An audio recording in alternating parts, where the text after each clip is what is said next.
कि दिल में एक अरमान लिया, मंजिल को अपना मान लिया। अब मुश्किल क्या आसान क्या, जो ठान लिया सो ठान लिया। तो दोस्तों, करंट अफेयर की टॉपिक वाइज हम पीडीएफ कहें या करंट अफेयर्स को कहें, हम पढ़ना शुरू किए थे, जिसमें विज्ञान और प्रौद्योगिकी का हम पहला पेज पढ़ चुके थे।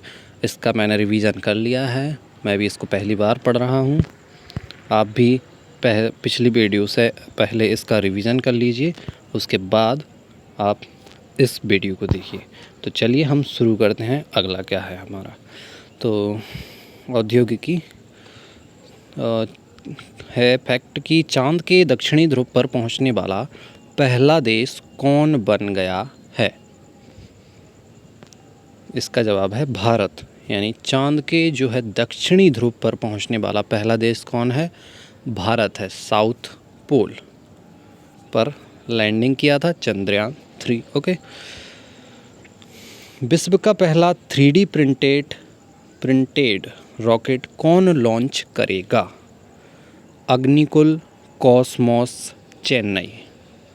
विश्व का पहला 3D प्रिंटेड रॉकेट कौन लॉन्च करने वाला है। अग्निकुल, कॉस्मोस, चेन्नई। ओके। किस देश ने मोहजेर 10 ड्रोन लॉन्च किया है। ईरान।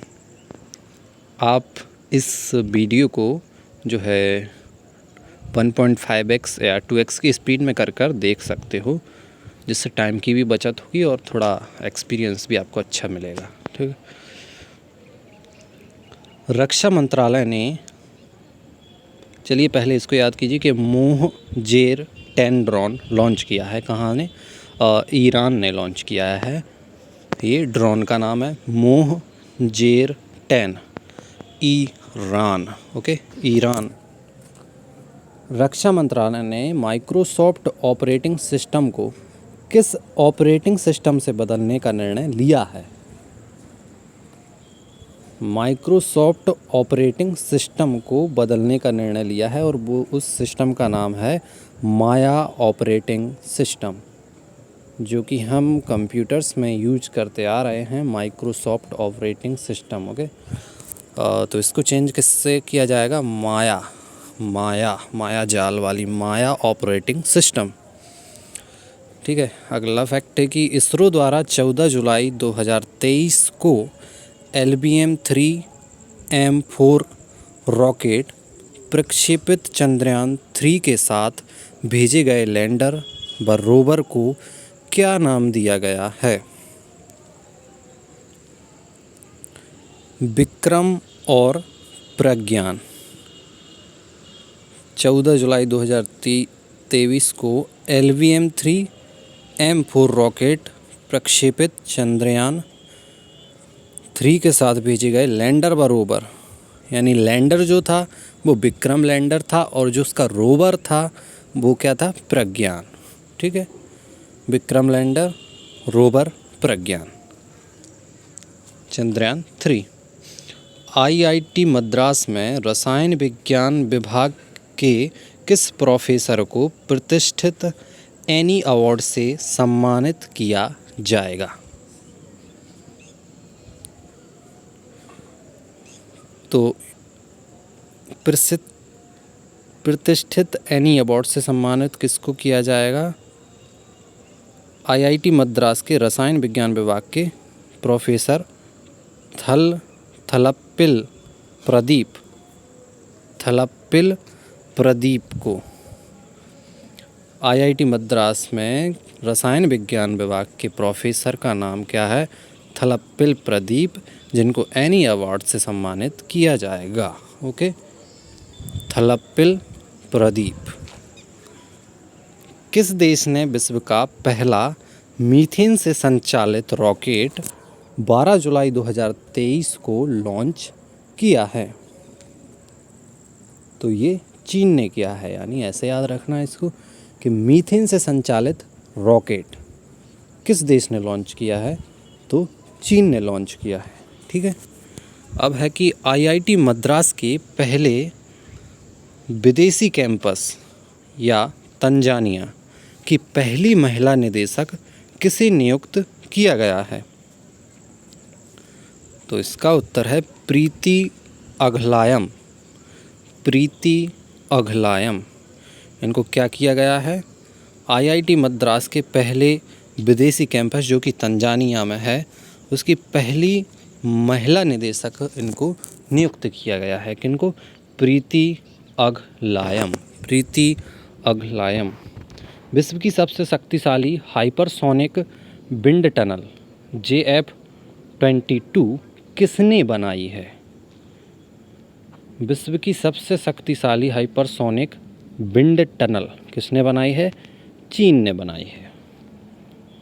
हाइपरसोनिक विंड टनल किसने बनाई है? चीन ने बनाई है।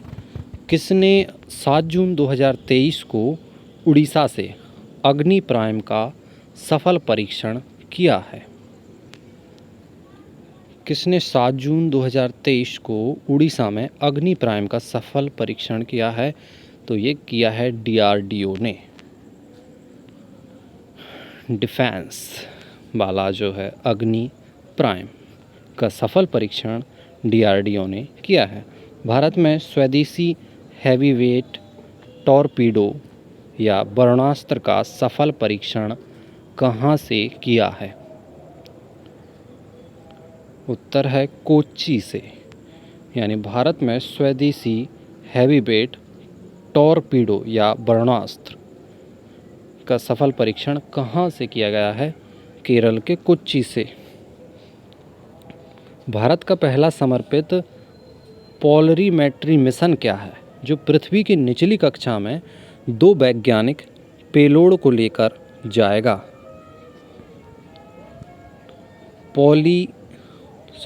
पोलरीमेट्री मिशन क्या है? तो ये मिशन है एक्सरे पोलारीमीटर सैटेलाइट।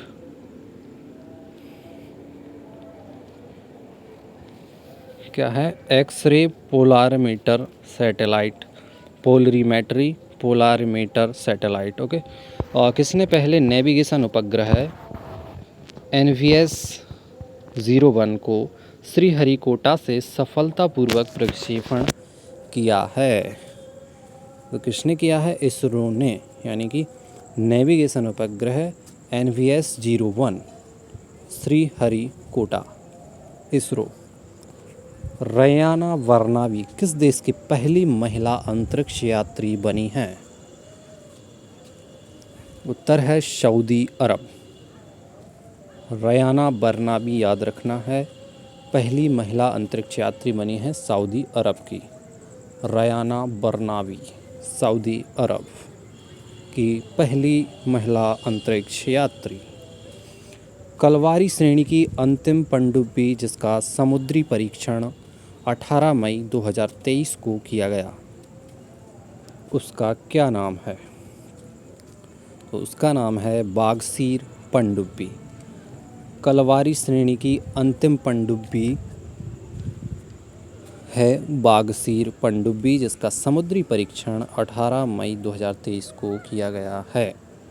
यानी कि कलवारी श्रेणी की पनडुब्बी है बागसीर पनडुब्बी, जिसका सफल परीक्षण किया गया है। अब है कि किस देश ने बैलिस्टिक मिसाइल खैबर का सफल परीक्षण किया है? तो ये किया है ईरान ने। यानी कि खैबर से याद रखना है ईरान। खैबर, ईरान। ओके। भारतीय नौसेना के किस विमान ने रात के अंधेरे में INS विक्रांत पर 24 मई 2023 को लैंडिंग कर इतिहास रचा? उस विमान का नाम क्या है? तो MiG-29 याद रखना है। भारतीय नौसेना का यह विमान है जिसने रात के अंधेरे में INS विक्रांत पर 24 मई 2023 को लैंडिंग कर लिया है। इसका नाम है MiG-29। ओके। किस देश ने जासूसी सैटेलाइट OFAC 30 को लॉन्च किया है? तो ये किया है इज़राइल ने। ओके, किस देश ने जासूसी सैटेलाइट ऑफैक 30 को लॉन्च किया है? तो ये किया है इज़राइल ने। Okay, Ofek 30 related to Israel. March 2023 में नासा ने MAIA मिशन के लिए किस देश के साथ साझेदारी की? इटली के साथ। नासा जो कि एक अमेरिकी कंपनी है, MAIA मैया कह सकते हो, मैया मिशन के लिए किस देश के साथ साझेदारी की है? तो इटली के साथ साझेदारी की है। ओके, मैया इटली। मार्च 2023 में किस देश ने अल्ट्रासैट नामक अपना पहला टेलीस्कोप मिशन लॉन्च किया है? तो ये भी इज़राइल का ही है। अल्ट्रासैट नाम का टेलीस्कोप मिशन लॉन्च किया है इज़राइल ने। अल्ट्रासैट, ओके, अल्ट्रासैट नाम का टेलीस्कोप मिशन इज़राइल।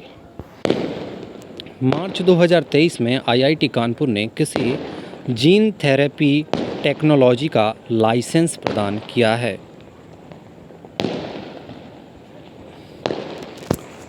तो ये किया गया है Reliance life sciences private limited को। यानी IIT कानपुर ने जीन थेरेपी टेक्नोलॉजी के लिए लाइसेंस दिया है Reliance life sciences private limited. Okay, हो सकता है आप डिस्टर्ब हो रहे होगे, पर चलिए देखो, साइन करना पड़ेगा भाई। मार्च 2023 में किस देश की स्पेस एजेंसी ने इसरो को निसार उपग्रह सौंपा है? तो ये सौंपा है अमेरिका ने, माने अमेरिका की नासा ने इसरो को निसार उपग्रह सौंपा है मार्च 2023 में। मार्च 2023 में किसने चंद्रयान 3 मिशन के लिए CE-20 क्रायोजेनिक इंजन का परीक्षण किया है? तो ये इसरो ने किया है, क्योंकि हमारा ही यह मिशन है चंद्रयान 3। ओके, सो मार्च 2023 में किसने 41 वेब अंतर्राष्ट्रीय सैटेलाइट लॉन्च की है? ये स्पेस एक्स ने की है। ओके, किसने की है? Space x. 41 वेव अंतर्राष्ट्रीय satellite space x.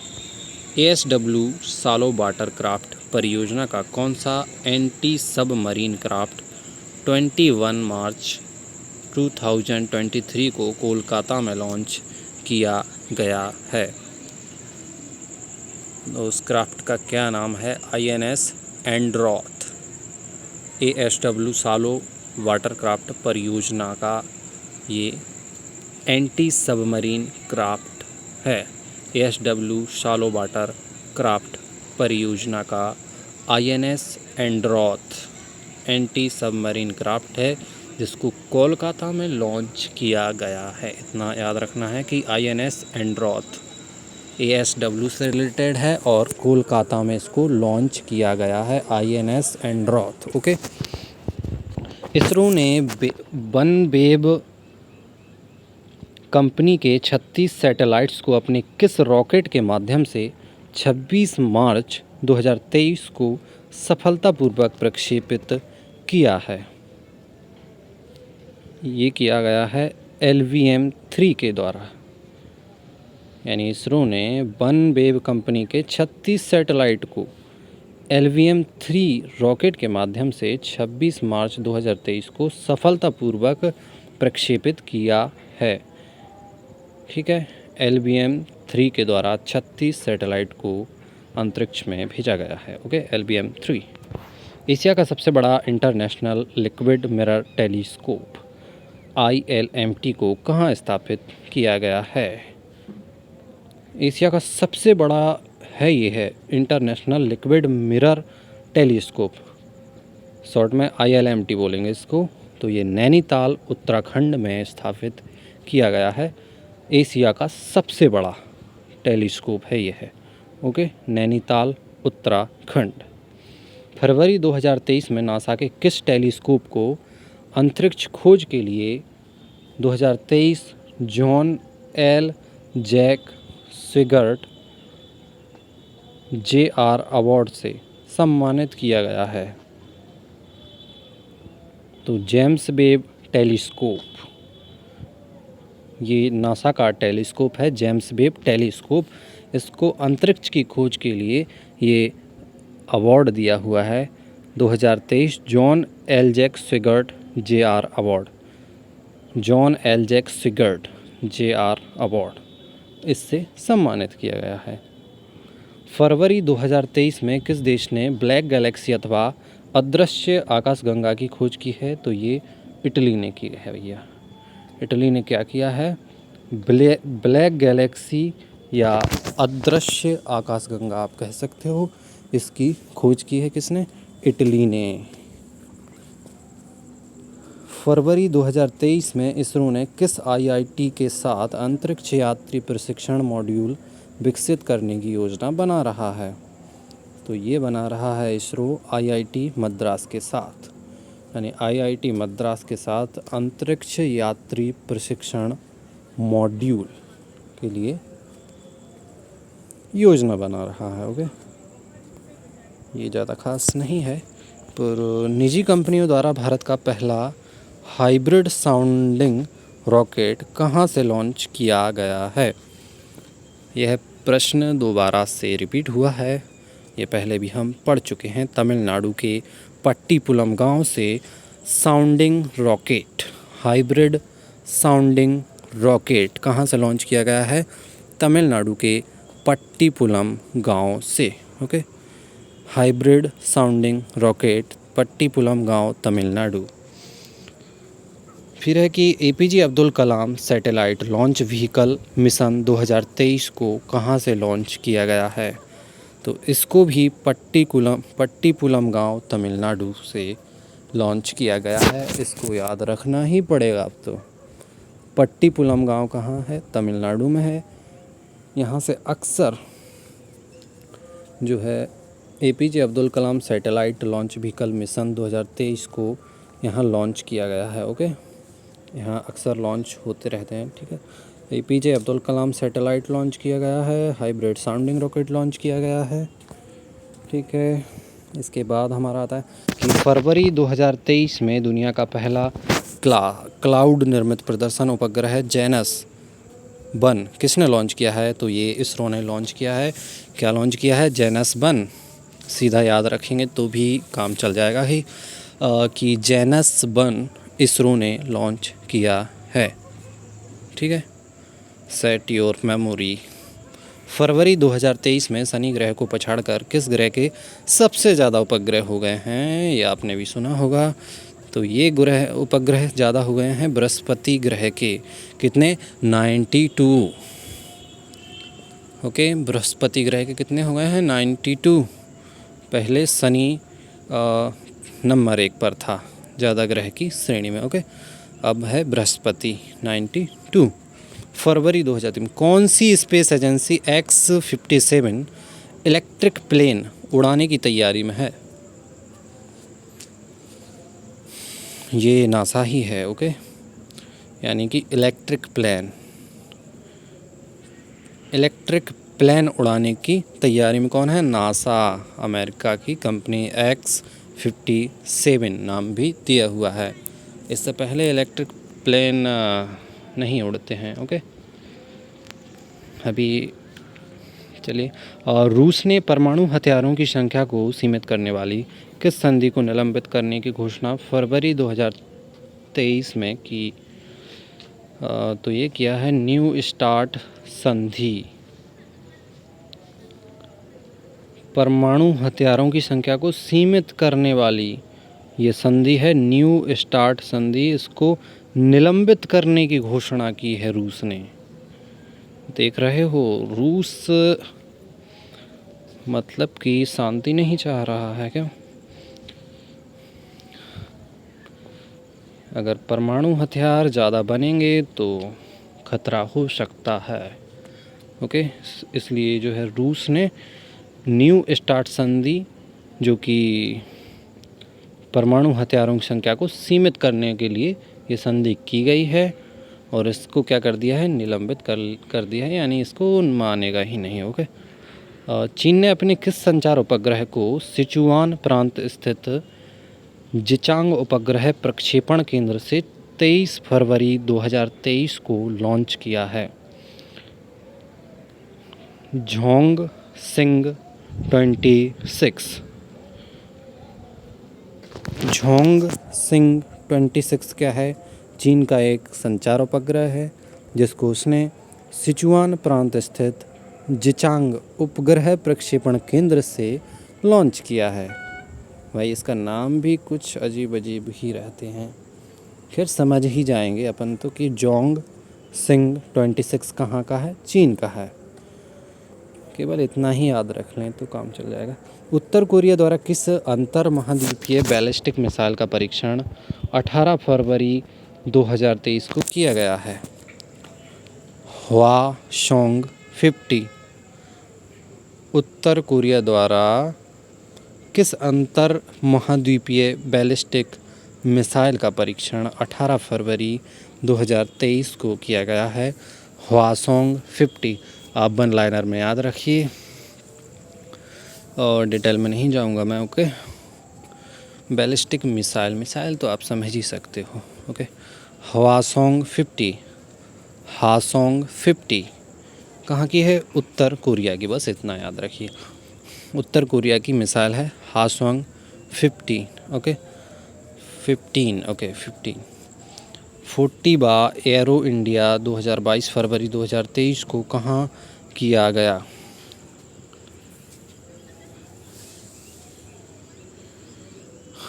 Yelahanka air force station Bengaluru. ये क्वेश्चन ही समझ नहीं आता है। ओके।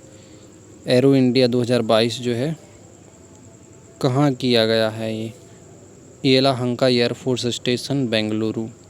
किस देश ने अपनी पहली महिला अंतरिक्ष यात्री रियाना बर्नावी को अंतर्राष्ट्रीय अंतरिक्ष स्टेशन पर भेजने की घोषणा 12 फरवरी 2023 को की है? तो हम पहले पढ़ चुके हैं। रियाना बर्नावी को सीधा याद रखिए, आपकी सऊदी अरब की पहली महिला अंतरिक्ष यात्री थी ये, मतलब हैं अभी भी। तो इनको अंतरिक्ष स्टेशन पर भेजने की घोषणा 12 फरवरी 2023 को किया गया था। ओके। लगभग 50,000 वर्ष 1-2 फरवरी 2023 को पृथ्वी के सबसे नज़दीक से गुजरने वाले हरे रंग के धूमकेतु को क्या नाम दिया गया है? हरे रंग के धूमकेतु का नाम पूछा गया है, तो इसका नाम था C2022 E3ZTF। Okay. C2022 E3ZTF हरे रंग के धूमकेतु का नाम है। वैज्ञानिकों द्वारा सौरमंडल से बाहर खोजे गए पृथ्वी के समान ग्रह को क्या नाम दिया गया है? यानी पृथ्वी के समान ग्रह भी खोजा गया है, उसको नाम दिया गया है वोल्फ 1069b, या कह सकते हो वोल्फ 1069b। सौरमंडल से बाहर खोजा गया पृथ्वी के समान ग्रह है, इसको नाम दिया गया है वोल्फ 1069b। ओके। और राष्ट्रीय विज्ञान दिवस कब मनाया जाता है? तो ये मनाया जाता है 28 फरवरी को। ओके 28 फरवरी। जनवरी 2023 में किस भारतीय प्रौद्योगिकी संस्थान ने उच्च क्षमता वाला पेरोव्स्काइट सोलर सेल विकसित किया है? भारतीय प्रौद्योगिकी संस्थान उच्च क्षमता वाला सोलर सेल विकसित किया है पेरोव्स्काइट। कहाँ किया गया है? IIT रुड़की से। Okay IIT Roorkee, IIT Roorkee, IIT Madras, IIT Kanpur, ये क्या है? भारतीय प्रौद्योगिकी संस्थान है। ओके। तो IIT रुड़की ने क्या किया है? पेरोव्स्काइट सोलर सेल विकसित किया हुआ है। जनवरी 2023 में गर्भवती महिलाओं को समय पर प्रसव पूर्व देखभाल सुविधा सुनिश्चित करने के लिए किस आईआईटी ने स्वस्थ गर्भ ऐप विकसित किया है? तो ये भी आईआईटी रुड़की ने किया है। ओके, गर्भवती महिलाओं के मदद के लिए आईआईटी रुड़की ने एक ऐप विकसित किया है। ओके, जनवरी 2023 में किस भारतीय अमेरिकी अंतरिक्ष विशेषज्ञ को नासा का मुख्य प्रौद्योगिकीविद नामित किया गया है? AC चरानिया को। ओके, AC चरानिया भारतीय अमेरिकी अंतरिक्ष विशेषज्ञ AC चरानिया। ओके, किस रॉकेट के द्वारा 54 स्टारलिंक रॉकेट लॉन्च किए गए? फाल्कन 9 के द्वारा। फाल्कन 9 के द्वारा 54 स्टारलिंक रॉकेट लॉन्च किए गए हैं। नासा ने जियोटेल मिशन के तहत किस देश के साथ हस्ताक्षर किए हैं? ये किए हैं जाक्सा, जापान की अंतरिक्ष एजेंसी जाक्सा।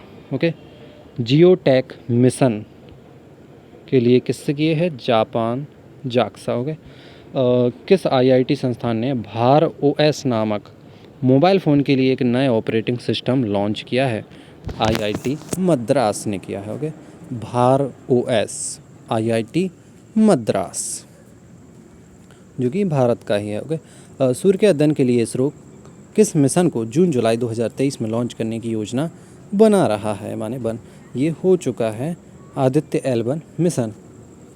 इसको कब लॉन्च किया गया था? जून-जुलाई 2023 में ही लॉन्च किया गया था। अमेरिकी राष्ट्रपति जो बाइडेन ने किस भारतवंशी अंतरिक्ष यात्री को ब्रिगेडियर जनरल पद पर नामित किया है? तो राजा चारी को। किसको? राजा चारी। ओके, जो बाइडेन अमेरिकी राष्ट्रपति। किसने महिलाओं और बच्चों के टीकाकरण के डिजिटल रिकॉर्ड रखने के लिए यूबिन प्लेटफॉर्म लॉन्च किया है? तो ये किया है भारत के केंद्रीय स्वास्थ्य मंत्रालय ने। ओके, यूबिन केंद्रीय स्वास्थ्य मंत्रालय ने प्लेटफॉर्म लॉन्च किया है। ओके, किस संस्थान के वैज्ञानिकों ने उद्योग संगत नाइट्राइड सेमीकंडक्टर्स के साथ मस्तिष्क जैसी गणना के लिए कृत्रिम सिनेप्स विकसित किया है? Jawaharlal Nehru centre for advanced scientific research Bengaluru. Jawaharlal Nehru centre for advanced scientific research, जो कि बेंगलुरु में है, यहाँ के वैज्ञानिकों ने उद्योग संगत नाइट्राइड सेमीकंडक्टर्स के साथ मस्तिष्क जैसी गणना के लिए कृत्रिम सिनेप्स विकसित किया है। ओके, कृत्रिम synapse. Jawaharlal Nehru centre for advanced scientific research Bengaluru. किसने आर्कटिक स्वीडन में पहले उपग्रह प्रक्षेपण केंद्र का उद्घाटन किया है? यूरोपीय संघ। किसने आर्कटिक स्वीडन में पहले उपग्रह प्रक्षेपण केंद्र का उद्घाटन किया है? यूरोपीय संघ ने किया हुआ है ये। स्कॉर्पिन श्रेणी की किस 5वीं पनडुब्बी को नौसेना में शामिल किया गया है? INS बागसीर। ओके, INS बागसीर क्या है? स्कॉर्पिन श्रेणी की 5वीं पनडुब्बी है जिसको नौसेना में शामिल किया गया है। 12 जनवरी 2023 को कोस्ट गार्ड बेड़े में शामिल होने वाला गश्ती जहाज कौन सा है? यह है कमला देवी। ओके, यानी कि कोस्ट गार्ड बेड़े में शामिल हुआ है कमला देवी नाम का जहाज। DRDO द्वारा निर्मित किस बैलिस्टिक मिसाइल का सफल परीक्षण 10 जनवरी 2023 को ओडिशा के चांदीपुर से किया गया है? पृथ्वी-2 क्या है? पृथ्वी-2 क्या है? बैलिस्टिक मिसाइल है जिसका सफल परीक्षण 10 जनवरी 2023 को ओडिशा के चांदीपुर से किया गया है। ओके, रक्षा अनुसंधान और विकास संगठन DRDO ने 1 जनवरी 2023 को अपना कौन सा स्थापना दिवस मनाया है? तो ये मनाया है 65वां स्थापना दिवस। DRDO ने 1 जनवरी 2023 को अपना 65वां स्थापना दिवस मनाया है। देश में पहली बार नाक से दी जाने वाली इंट्रोनजल कोरोना वैक्सीन 26 जनवरी 2023 को लॉन्च की। उसका नाम क्या है? तो इसका नाम है इनकोवैक। इंट्रोनजल कोरोना वैक्सीन का क्या नाम है? इनकोवैक। इसके नाम से ही बता सकते हैं। इंट्रोनजल IN हो गया, कोरोना CO और वैक्सीन से VACC, तो इनकोवैक। ओके दोस्तों, तो यहाँ पर हमारे होते हैं साइंस एंड टेक्नोलॉजी का ये पूरा फैक्ट या करंट अफेयर्स। दोस्तों कह रहे होगे आप या सोच रहे होगे कि इसको ऐसे डायरेक्टली पढ़ने से क्या मज़ा आएगा या मतलब क्या मिलेगा। तो आप एक बार इसको ऐसे पढ़ें, ठीक है, और उसके बाद आप रिवीज़न के लिए इसको लगा सकते हो, मतलब कि सुन सकते हो। सुनते हुए जैसे कि क्वेश्चन बोलूँगा मैं, तो आप अपने मन में आंसर देते रहना, ठीक है। और चलिए नेक्स्ट वीडियो में अगले टॉपिक पर हम वीडियो बनाते हैं। वीडियो कैसा लगा आप बता सकते हो, और अगर नए हो तो चैनल को सब्सक्राइब ज़रूर कीजिएगा, क्योंकि इस पर आपको कुछ अच्छा ही मिलेगा कंटेंट स्टडी से रिलेटेड। ओके दोस्तों, तो मिलते हैं अगले वीडियो में। जब तक के लिए जय हिंद, वंदे मातरम, थैंक यू।